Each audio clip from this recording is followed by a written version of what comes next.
All right, Chris. Absolutely, yes, we need to have a $15 an hour minimum. And if there are small businesses, local businesses that are struggling with that, we need to find a fund. We need to help them out in some way until somehow maybe they can bridge that period when they cannot afford it. All right, Emily. Oh, thank you, Classy. I actually think we have to be careful how we pair things together. I will champion and work towards paid sick and safe time, and I think that is my priority. If we're going to be talking about minimum wage, I did work in support of raising the state minimum wage a few years ago. I will continue to work to support the state minimum wage. But I think what we see in communities where we make a push with several things all at one time, it's very, very difficult to adjust well. And so I'm going to pick sick and safe time. So I don't know if folks know this, but we actually have a living wage ordinance on the books now that's not effectively enforced. It's also not adjusted for cost of living increases. And so that existing legislation is maybe a starting point where we could take a look at making some incremental gains that would improve the quality of life for all Duluthians. But right now it's not enforced, even though it's an ordinance here in Duluth. And so I think we need to take a look at enforcement and how we can make sure that our partners in business are doing the right thing and paying folks a living wage for the great work that they're doing for their businesses. So that's kind of where I stand on that. Janet. Minimum wage is an important issue, and that we need to start valuing the people and the work that they do. The other three people who have spoken have raised some good concerns, and that we need to make sure that what the full effect of what we want to institute is not hurting, we'll say, business or any other, or putting a burden on the city as far as what that would mean. And so it is important that we value people. I've talked with a firefighter who said he starts his job when he's first hired at, we'll say $15 an hour, I believe that's what it was. And so he had raised some questions as how does that affect me when we're increasing minimum wage of, we'll say, a dishwasher. And so what we need to do is when we're having this discussion is we need to make sure we're valuing each person. And I can just say this, and this is a story I'm telling on the doors. I value a firefighter when there's a fire, and I value a dishwasher when I'm Thank you, Janet. having dinner. And so, All right, Noah. thank you. Yeah, my priority would be paid time off. First, I don't want to overpromise and underdeliver. I'm certainly open to having a conversation when it comes to increasing minimum wage on the state level. Absolutely, there's no discussion that it should be higher. It should be higher, and so I'm open on the local level, but would like to focus on paid time off initially. Gary. That would be me. So I think it's an amazing thing to be here and to think out loud in front of a crowd. So it's a pretty amazing thing. And I like the idea that I think pushing forward with earned safe and sick time is a solution that we should focus on here in Duluth. I also want to say again, we live in a time of this huge disparity between those who have and those who don't. So there's opportunity. I was going to go somewhere else with this, and can I do it within 60 seconds? Will it come back up from the hard drive? 40 seconds. Pause and breathe. I'm just going to pause there and let it go. No problem. Next question. I think this might be probably the last one based on our timing, but it sounds really interesting.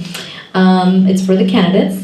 A story circulating on social media currently showcases a citywide initiative in Albuquerque, New Mexico, in which homeless people are approached and asked if they'd like to do work for the day for $9 an hour, like citywide cleanup, trail cleanup, maintenance, lunch is included. It's helping people get back to work, it's beautifying the city and building relationships. Can Duluth do something like this? I guess I should face this way now. Can Duluth do something like this? And are you willing to support an initiative and find room in the budget for it? And we'll We'll start with candidate Anderson. You know, again, interesting question. And I heard a story on Minnesota Public Radio about somewhere in, I don't know, Germany or somewhere in Europe, where they have a program where they're employing hardcore alcoholics and making sure that the alcoholics have the dignity and respect of a day at work. So, really interesting concept. I mean, and again, it comes down to dignity and respect. And I don't know anyone who doesn't want to actually earn their way through their day. Contrary to what I've heard from some other candidates who aren't in the room tonight, but so that was off message, so thank you. Candidate Larson? Thank you. I'd like to learn more about the project. The city gets WIA funds, Workforce Investment Act funds. It's a lot of money that we get to help put people to work. So I like the idea that this could be one application of that, and that's one way where we could find the funds. I would really want to make sure that it's respectful work. So that is kind of more my area of curiosity. I have not heard of this Albuquerque model, but I want to make sure that it's not exploitive and that it's something that has dignity to the work and the quality of the work. But yes, I like that concept very, very much. Thank you. Candidate Westerlin? Thanks, Joel. And I thought it was going to come back this way too. So I find that an interesting idea. Myself, I think that I'd be more prone to putting money, if I had to choose where we're going to invest to try to grow jobs for folks, would be in workforce development. So folks could be gaining an education and tangible skills to carry forth into long-term permanent work, hopefully with benefits. And while that sounds like kind of a great Band-Aid or a patchwork approach, and I'm sure the folks who benefit from it in that day really appreciate that opportunity, I'd like to see us be a little more intentional and really make our investments so folks can have a profession and a job and a vocation for the long term. Now we can go to Joel. Just gotta keep you guys on your toes. Thanks. It's a really interesting idea. I want to know more about it. I want to learn more about Albuquerque. If we were going to do something like that, I think it'd be really, really important to make sure that people who are experiencing or have experienced homelessness are there at the table helping design the project. The other thing I would add, though, is it should not be for $9 an hour. I do have some concerns about whether we can implement a higher citywide minimum wage, but the city has to set the standard. The city of Duluth should never hire anybody at $9 an hour because the city needs to set the standard, and all labor does have value and dignity. And if we're going to be hiring people to work for the city, it has to be the living wage no matter who they are. Candidate Osbakken? I absolutely agree with Joel regarding the $9 an hour. It's not going to bring anybody out of poverty. It's not going to find you a decent house. And it definitely has to be people's choice if they want this. And the work has to be something the city actually needs. But I think before the city would do something like this, they need to get people in housing. And that's a priority before the homeless go to work. Candidate Kennedy? Thank you for the question. I believe the immediate need is served, and the purpose, I can see that if somebody is homeless or does not have a job and really just needs a few bucks, it can work. We need to make sure it is a solution with more forethought into how we can carry that forward. I agree with Joel, and that we really need to look more, and Emily, as far as looking forward and allowing people to get gainful employment and education and continuing that. But I can certainly see it working, but we need to make sure it's a local solution for Duluth. And Candidate Hobbs?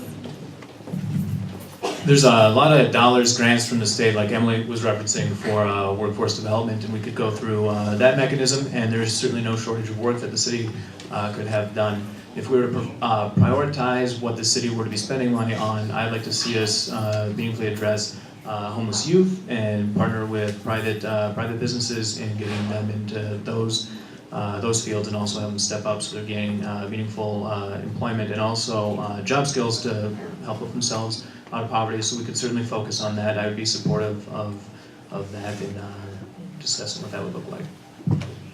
Thank you, and here's Classy with some closing announcements, I believe.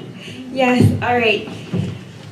Well, I would like to thank everybody for coming. First and foremost, I have a couple things I have to mention. Terrence Smith, we want to thank him. He did all the sound for today. So yeah. That was really important. I know the folks are getting a little uncomfortable at Chum because that was mentioned a lot, so the other 16 sponsors won't be angry. We want to just name them really quick. One Roof Housing, we have Affordable Housing Coalition, All Nations Indigenous Center, American Indian Community Housing Organization, excuse me, Damiano Center, Chum, of course. Let's see, Minnesota Citizens Federal Northeast. Oh, I missed one. The Anishinaabe O'Day. We have Lighthouse Duluth. Loaves and Fishes. Yeah! I guess we can clap at this section, I don't know. Minnesota Coalition for the Homeless. We have PASPA. SOAR, The Table Together for Health at Myers-Wilkins, and the NAACP are our sponsors, so we should give them a round of applause as well.